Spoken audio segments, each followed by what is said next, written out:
మార్చడం జరిగింది. ఇప్పటికే ఈ గ్రామాన్ని ఆనుకొని హెట్రోడ్రగ్స్ అనేటువంటి ఒక మందుల కంపెనీ ఏర్పాటు చేశారు. ఇది 2007లో ఉత్పత్తులు ప్రారంభించారు.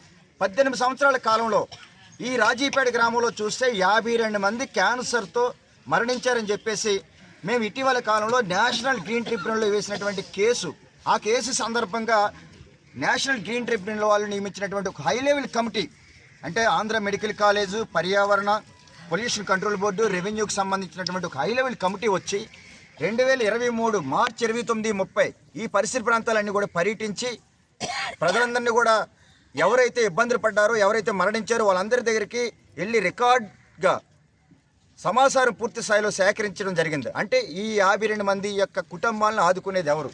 అలాగే ఇక్కడ మత్స్యకారులందరూ కూడా మీరు చూస్తుంటారు, రాజీపేట అనేది పాయకరాపేట నియోజకవర్గంలోనే అత్యంత పెద్ద గ్రామం. అనకాపల్లి జిల్లాలోనే అచ్యుతాపురం మండలం పూడిమడక తర్వాత పెద్ద గ్రామం. ఈ గ్రామంలో 100కి 99% వేట మీదే జీవిస్తూ ఉంటారు. ఒక హెట్రోడ్రగ్స్ కారణం వల్లనే అనారోగ్యాల బారిన పడ్డారు, మరణించారు. దీనికి తోడుగా ఇక్కడ ఉపాధి లేక ఇల్లులు కట్టుకున్నారు పాపం, లక్షల రూపాయలు అప్పులు చేసి మంచి మంచి ఇల్లులు. ఈ ఇల్లుల్లో ఇక్కడ ఉండకుండా వేరే ప్రాంతానికి వలసలు పోయి సముద్ర తీరంలో పాకలు వేసుకొని, గుడిసెలు వేసుకొని, పందిర్లు వేసుకొని అక్కడ పాముల చేత, తేళ్ల చేత, జర్రుల చేత, దోమల చేత కుట్టించుకొని అనేక రకాల ఇబ్బందులు పడుతూ ఉన్నారు.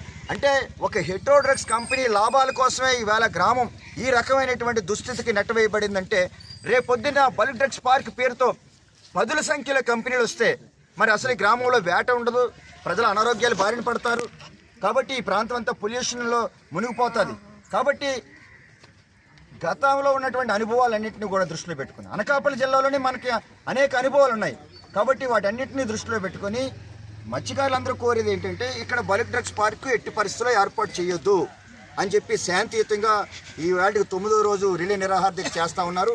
వీరు చేస్తున్నటువంటి ఈ న్యాయమైనటువంటి పోరాటానికి అనేక వర్గాల నుంచి మద్దతు పెరుగుతూ ఉంది. అందరూ కూడా చెప్తా ఉన్నారు ఇది న్యాయమైనటువంటి పోరాటం.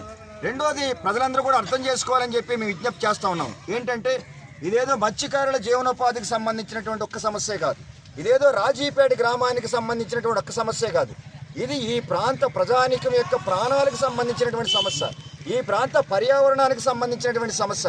పర్యావరణం పాడైపోతే ప్రజలు తీవ్రమైనటువంటి అనారోగ్యాలు బారిన పడేటటువంటి ప్రమాదం ఉంది. కాబట్టి ఆ రీత్యా భావితరాల భవిష్యత్తును దృష్టిలో పెట్టుకుని ప్రభుత్వం వెంటనే ఇక్కడ బల్క్ డ్రగ్స్ పార్క్ ప్రతిపాదనని ఏర్పాటు చేయాలనే ఆలోచనని విరమించుకోవాలని చెప్పేసి మత్స్యకారులందరి తరపున, ఈ ప్రాంత ప్రజానీకం తరపున ప్రభుత్వానికి విజ్ఞప్తి చేస్తూ ఉన్నాం.